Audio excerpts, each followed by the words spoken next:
Hello, people. This is Warwick Western Wright, your altruistic, sanctimonious communist brother here, coming with another video. Today, I'm going to talk about misconceptions of crime. And I've done a few videos about criminal nature, but after I've done this, I'll probably delete the other ones. Um, this kind of video is going to be about obviously misconceptions of people, common misconceptions about crime and criminal nature, which I kind of want to put people straight. This is also done in an advisory spirit to kind of help people avoid getting involved in crime, especially youngsters. I don't want them to get involved in crime, right? So stay on the right side of the law. To clarify some terminology that I'm going to use in this video, just for that, so you understand the rest of the video. I'm going to divide criminals into three groups. For one is going to be clued up criminals and stooges, and the third one is going to be middle criminals. Right? So a clued up criminal is someone who's very, very aware and knows what goes on, understands criminal nature, and understands the workings of everything, how the police work, that kind of stuff.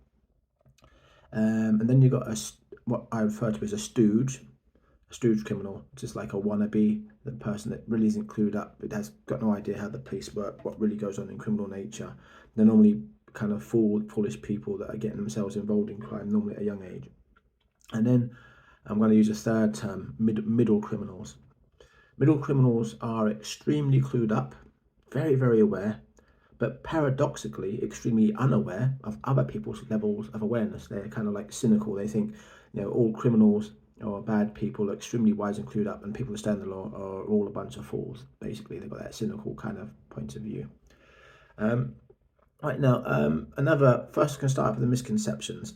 A lot of criminals always preach that don't grass ideology. If anyone's watching this in the United States, the term grass is a nickname, an English nickname for an informer or a narc. Okay, so when you hear me use the word grass, that's what I'm talking about. Criminals will always preach the don't grass ideology. Don't grass no matter what. That's the worst thing to do. There's nothing I hate more than like grassers and paedophiles. Right? They'll say things like that. Now, believe it or not, common misconception is when clued up criminals say that, and middle criminals, not stooges, when they actually say that, when they preach that, they don't actually believe it themselves. If they are at the backs against the wall, police got involved, or looking down their nose at a potentially long sentence, they will sing like a bird, totally. So that don't grass logic, get that out of your head. When they say that, they don't actually believe it themselves. The stooges believe it, but yeah, no one else does. Also, another misconception with crime, and this is quite important to understand, is a lot of people think that the police are quite ignorant of a lot of things. The police are a lot more clued up than you think. The police know every single drug dealer in town, where they live, where they operate from, and who their proxy dealers are. They know all. I mean, if a new drug dealer shows up, maybe if they're lucky, they might fly under the radar for 1-2 weeks tops. Okay, so they know all of them. So now another thing, also a misconception about crime, is that people have a tendency to think that the police are a lot more corrupt than they really are, which isn't actually true. About 95% of what you see as corruption isn't really corruption. It's the police using kind of covert, almost deceitful type of tactics to get the bad guy. I'm not saying that corruption doesn't exist. It does exist, but it's nowhere near as bad as you think it is. So when you kind of, a lot of people think, because they know the police know where all these drug dealers are and whatnot, and they don't nick them, they think it's corruption. But it's not actually corruption, believe it or not. The police tend to, they tend to, what's the word I'm looking for? They prioritize different types of crime, and they use the small guy as bait to catch the big guy. Basically, they'll use a dope dealer to catch maybe someone who's violent or something like that. But basically, what the police tend to do, their strategy, they like to, every say 4 to 7 years, they'll have a sting operation. They'll let all the drug dealers get away with what they're doing. Maybe 4 to 7 years, they'll gather loads of criminal intelligence, and then 4 to 7 years, they'll have a sting operation. They'll get a lot of them. Is what they'll do. But the thing is that there's certain types of crime which the police are very, very strict on. So if you report anything to do with like children, whether it's sexual misconduct or say drug muling them or any type of abuse, the police are very strict that you report that, they'll be on it straight away. Also things like any type of personal robbery. So by personal robbery, I mean obviously personal robbery on the street, or say a domestic burglary. So when I say domestic burglary, there's a difference between a domestic burglary and a commercial burglary. Domestic burglary means you burgled someone's personal home. Domestic burglary means you probably burgled a factory or some shop or something on the high street. Um, the police aren't that strict on commercial burglaries. It's the same as drug dealers. They have a sting operation every 4 to 7 years and kind of get them. With burglary, probably not 4 to 7 years. It's probably slightly shorter time scale than that. And then you've kind of got any type of violence or threats and violence. The police are very, very on the ball with that. If you report that, they will be on top of it straight away, guarantee you. So when it comes to that, there isn't that much corruption with those three types of crime. But anything else, dope dealing and whatnot, they tend to turn a blind eye to it. I know, obstruction, traffic, spitting, that kind of stuff. I mean, even things like blue collar crime, not blue, sorry, things like fraud or someone's working or signing on, that kind of stuff. They'll probably get them eventually if you're not careful, but that's kind of the way it goes. Also, with the police strategy is that very often with the drug dealers, even the heroin and crack dealers, if no one's been dealt a dodgy kind of a dodgy dose of drugs which has caused them to die or something, and they don't get involved in violence, the police tend to let them get away with it, like say 4 to 7 years, and then they get them. So this is kind of important misconceptions to understand. Another common misconception that people don't realise, and this is quite an important one, people have a tendency to think that criminal rings and paedophile rings are two separate things. They're not. The politics are very, very much intertwined.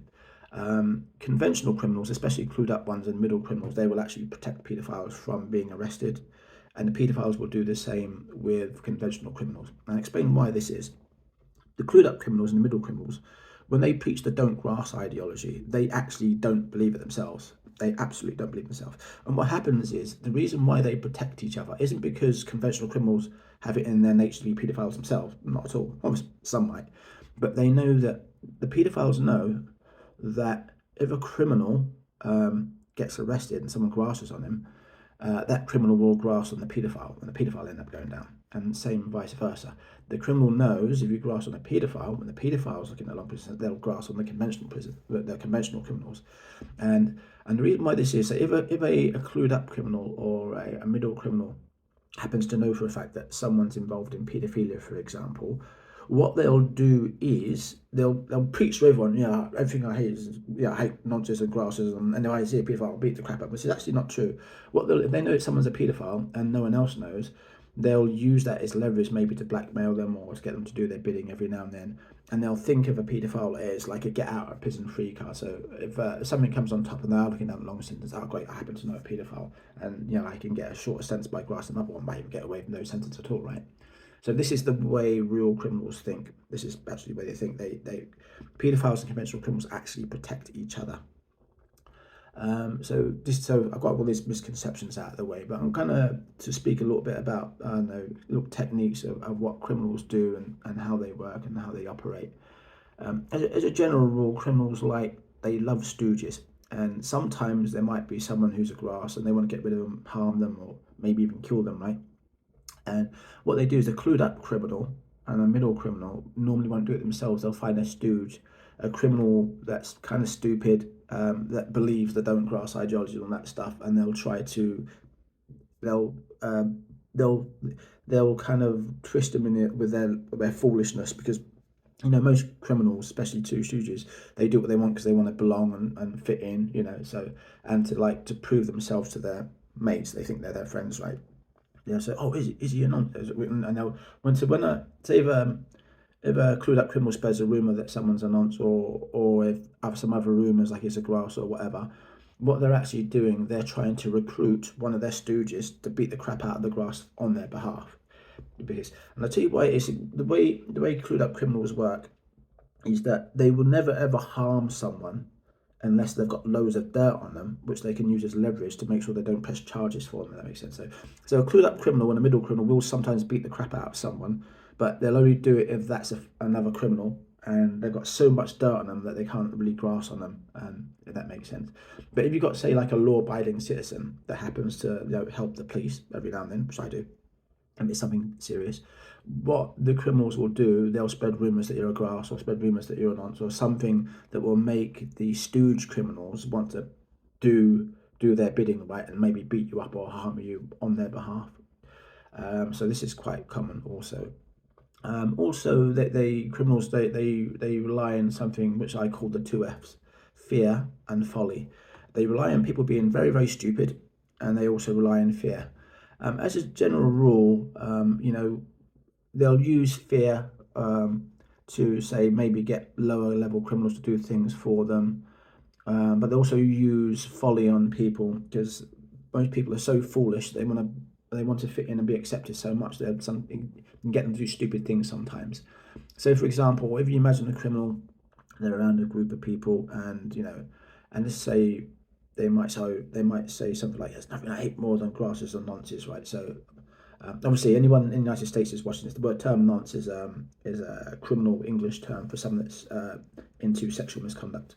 So then a criminal might say, "There's nothing I hate more than grasses and nonces," right? And what they'll do is the people around, if there's clued up criminals around, they know that they don't believe what they're saying, and the middle criminals, the stooges will believe what they're saying, and the people around that say aren't into crime at all, the term what they hear them saying, they'll be so scared that they won't grasp. So when they say something like that, they're appealing to different people in different ways. So they're saying to people aren't criminals, you better not grasp, we're going to come get you. And they're also saying to the stooges, yeah, believe what we're saying. And the other criminals say, I don't really mean that, right? We're all going to grasp it if we have to. And this is kind of how they work. But also another thing, like something a lot of people don't realize is, say for example, one of my sayings is idiocy isn't an alibi, because you can get people to do some very very stupid things. So let's say for example a person that might be watching this might think, hang about, I've never ever heard anything like that. Criminals say things like that. And the thing you've got to remember about criminals is, if you're a law-abiding citizen and maybe you're not really clued up about criminal nature, you have to take into consideration what you won't hear from criminals. So if a person knows you're an upstanding citizen of the law, you stay on the right side of the law, you'll never hear a criminal say, "Nothing more I hate or grass or nonsense," because a clued up criminal won't say that in front of a law-abiding citizen. You see, because they're clever. They're careful what they say and who they say it in front of criminals, and normally, and this is quite common with criminals as well. Another thing also with paedophile rumours, pedo blackmail is a very, very common part of criminal mace. As a matter of fact, a lot of people don't realise how important rumours are as a mechanism to uphold criminal rings. The rumours are important because it appeals to people's folly. So, for example, if you spread a rumour around someone, say, because obviously criminals like to pick on people that are alone. Those are the people they like to groom into a life of crime, and they like to keep them alone. And the way they keep them alone is by rumours. So because people tend to be quite good, most good people in the world, unfortunately, you can't really scare a good person to do a bad thing, but most of the time you can scare them into negligence, into not doing the right thing. So if someone's a bit on the lonely side, and they'll spread some bad rumours about them, criminals will spread bad rumours about them in order to keep them alone.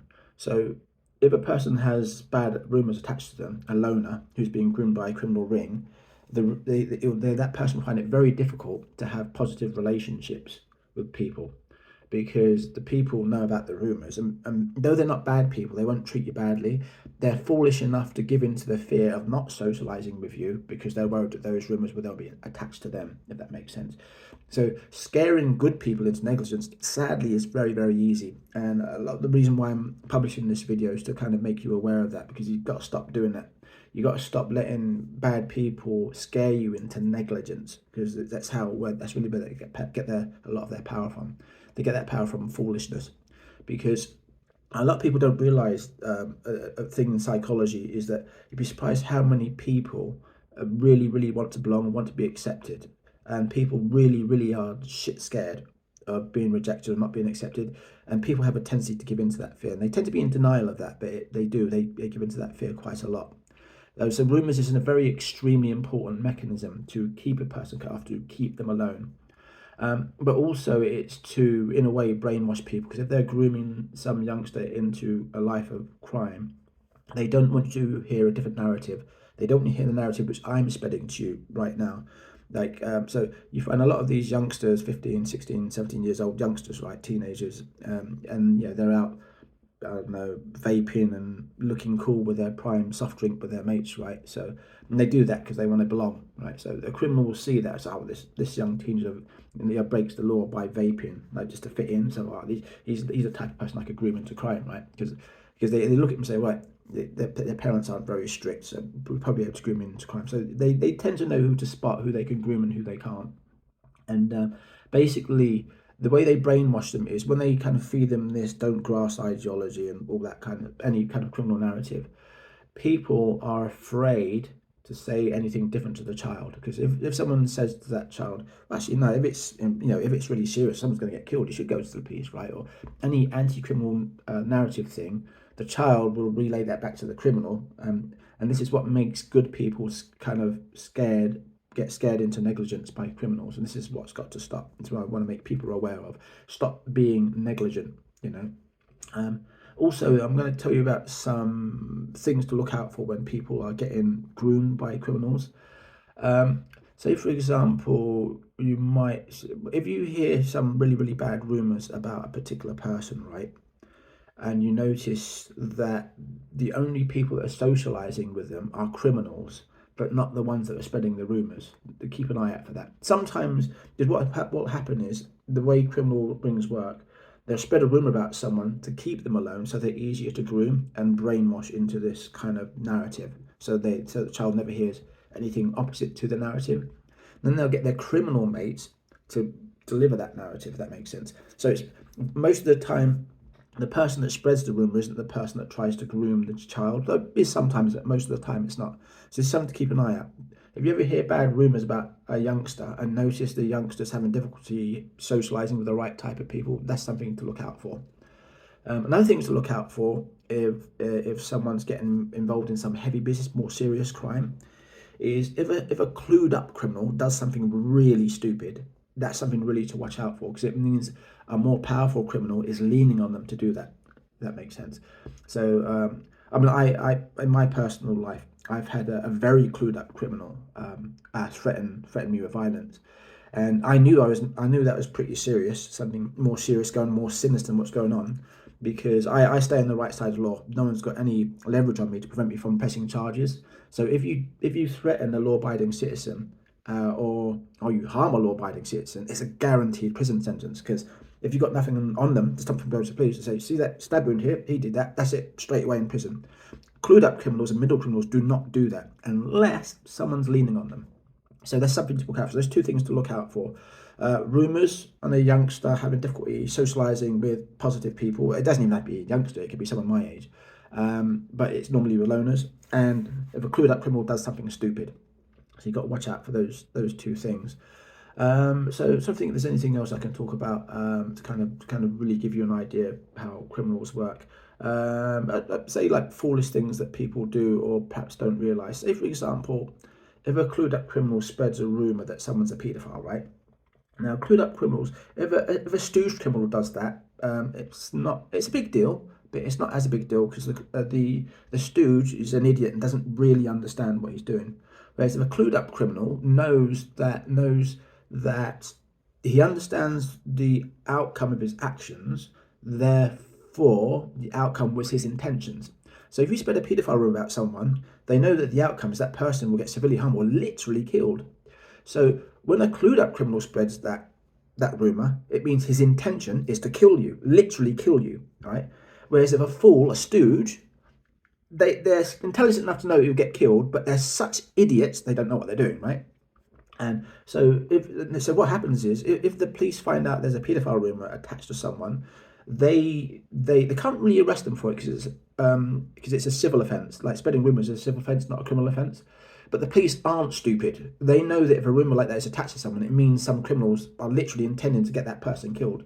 So the police will immediately, because the police, they're not really corrupt when it comes to violence. If they know someone's life is in danger, the first thing they'll do, they'll protect the person, keep the person safe, who's the subject of the rumour, find out who spread the rumour, and they'll know whatever criminals are clued up they're spreading it.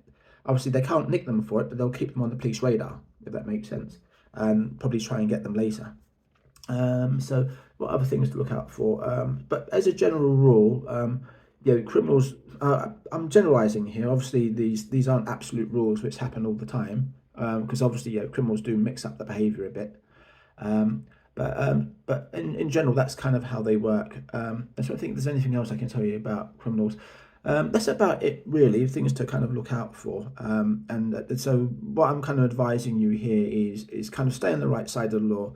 Understand that if someone feeds you this criminal narrative, that when someone says, oh, nothing I hate more than grasses or nonsense. If they say to you that to you and you're a young child, 11, 12, that's not good. If an adult is getting you to sell drugs, then he's not your friend. That's a very, very, very nasty, horrible person. And it's hard to explain because as a child, you might think, oh, yeah, I'm being accepted. I'm a big man, I'm a drug dealer, or I'm running drugs, and they get accepted. They've got this money. And the thing is, what I'm telling you is that they're not your friend. Only, I mean, you might think what I'm saying to you now is a crock of crap, but and if you're a young child, but when you get to be 17, 18 years old, you'll reflect back on a sense, my God, he's right. Only a very, very horrible person would get a child to sell drugs, right? So try and remember those things, and just kind of remember there's nothing to be ashamed of going to the police if it's something really, really serious. I mean, I can't say don't go to the police for things which is not serious, because if I said that, I'd be breaking the law, right? But I'm not saying that. But what I'm saying is things like things like if someone's trying to mix you up in crime against your will, or any type of personal robbery, anything to do with children, sexual misconduct, or drug muling, anything to do with violence. Don't let criminals make you feel ashamed like you're a horrible, nasty human being if you inform to the police, because it doesn't make you a nasty human being. It makes you a good human being, because if you know someone's going to be killed and you prevented a human being from being killed by grassing, it's a good thing, right? So try to remember that, if it's something really serious. And also, another thing which I probably missed, sometimes a way I forgot to talk about how kind of criminals kind of get you involved in crime and how it evolves. Basically, they might get you to spread a rumor about someone which isn't true, a rumor of a criminal nature. The police find out you spread that rumor. They won't actually nick you for it, but they'll keep you on the police radar. And then later on, say for example, if you know that a crime is going to happen, they'll make it sure that you know it's going to happen, and that happens, and then all of a sudden they've got something on you, right? Say, oh well, if you don't do this for me, you'll get in trouble too, because they'll know that you knew it happened and you didn't report it, right? So in English law, most law, there's a law called what was that? Oh, I can't remember what it's called now. Accessory to the fact. Accessory to the fact is a crime where you either knew a crime was gonna happen, but you didn't report it and it happened, because that's a criminal offence. And there's two types of accessory to that: accessory before the fact, accessory after the fact. So if you knew a crime happened, you knew you did it after it happened, it's not as serious an offence. If you knew a crime was gonna happen before it happened, you didn't say something, you get found out. Very serious offence. So if someone's going to commit an act of violence against someone, they might tell you, um, and then so that another criminal can use that on you to get something else. Oh, you knew he was going to be killed, but you didn't say anything, and if the police find out, so you better do this for me, right? And what they tend to do is they'll start at a small crime, like spreading a rumor. Then it'll make something about knowing violence or knowing something's going to happen, and then they get you to do something. Then they've got something on you for doing that something, and they use that as leverage to get you to do something worse. And people kind of get but most of the time they don't actually threaten you unless they have to. First of all, they'll rely on you being foolish enough, because you want to fit in and you want to belong, to get you to do loads of shit. And when they're doing that to you, they're recording everything, so they got stuff on you, so they can. So when you're clued up enough to say, no, I'm not doing that. Well, you did this, right? And if you don't do it for me, well, you're going to go down through it as well to get up coming from. So, and they do start a small thing and use that as leverage to get you to do a worse thing and worse. And then eventually, when you kind of get to a certain age, some people, they get so deeply involved in the criminal ring that they can't get out without looking down their nose at a life sentence, or maybe even being like having a victim of violence from the actual criminal ring itself. So remember, I mean, if you're kind of halfway down that route and someone's blackmailing you to commit a worse crime because they've got dirt on you, stop and think, hang about, do you know what, if I do this, it's going to get more and more and more on me, and before I know it, I'll be trapped in the criminal ring. So if you're kind of in that and you're not in it too deep, especially if you're young, just call their bluff, saying, no, I'm not going to do that. And if they call you bluff and they grass you up, if you're young and it's not that serious, chances are the police won't even press charges. It could be something silly. You might have been entertaining your 15-year-old girlfriend when you were 16 years old yourself, right? And I know that's illegal because you're same age, there's a good chance the police won't even press charges. They say don't do it again, whatever. So it could be something really, really minor, if that makes sense. And it could be you knew a crime happened, or you knew someone was carrying on. It could be anything. But if you're not too deep into it, just remember what I'm telling you, because they will trap you deeper and deeper and deeper and deeper into a criminal ring, if that makes sense. So you have to be really, really careful here. I'm going to do a little kind of brief talk on police corruption. I won't go too deep into it. I want to make it clear when I'm talking about this, most police aren't corrupt. Most people are good people. Anywhere you go in life, the majority of people are good. And that's the same with the police force as well. But I want to tell you a little short thing about the nature of the corruption that does exist. As a general rule, the criminals, they tend to, how can I explain it? The police have their little sting operations every now and then. They let criminals get away with shit for a while, and have a sting operation and get a lot of them. But normally there's one or two that they don't get, and they stay out of prison. They're normally the informers. And every now and then you'll get an informer where you get these sting operations go over and over again, and this one person never ever gets arrested no matter what. Very often that person is below the law. A below the law criminal is a privileged criminal that can do anything they want, and they'll never ever get convicted. Good. I mean, thank God there's very, very few of them around, but there are a few, not many. But what they tend to do is the police, they'll kind of fabricate an excuse to get away with something. It won't be a good excuse. It could be a really crappy excuse, but the police will sanctify that excuse to let them get away with it, for example. And they'll get over and over again, no matter how much they do it. And then what they do is that the person that's higher up in the criminal hierarchy, they get the most respect, and people believe in the most, not realising that they're the biggest grass is going, right? They're the ones that preach the don't grass ideology the most, yet grass the most, if that makes sense. And because of that, people believe that they've got this power, and they want. So it's easy. This person's type is very easy for him to recruit people. So he'll recruit people, and he'll grass on his own cronies to justify himself getting away with more crime. Sometimes they'll even like set someone up that doesn't get involved in crime at all. That will happen sometimes, though very rarely. No, this is kind of what happens also. Another quick thing I just want to close with, just want to explain. This is a very small thing. There isn't that much corruption in the police, but that's kind of the general nature of how the corruption works. And also just to close up with a quick misconception I just thought of.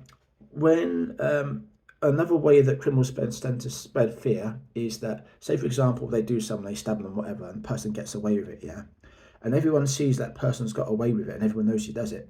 It gives people that aren't clued up, like the stooge criminals and the people that stay on the right side of the law that aren't clued up, it gives them the intention that this guy can get away with anything. Oh shit, you want to be scared of him? He's really, really nasty. But believe it or not, the reason why he got away with it is because the person he stabbed or done was a criminal themselves and had so much leverage on them that you knew you wouldn't press charges against him to get away with stabbing him, right? So this is another little misconception, because a lot of people think that, oh my God, he got away with stabbing people loads of times. Oh, if he threatens me, I better give him to fear, because otherwise he'll stab me and get away with it too. If you're a law-abiding citizen, you won't. He'll scare you. He'll scare the shit out of you, but you won't do anything.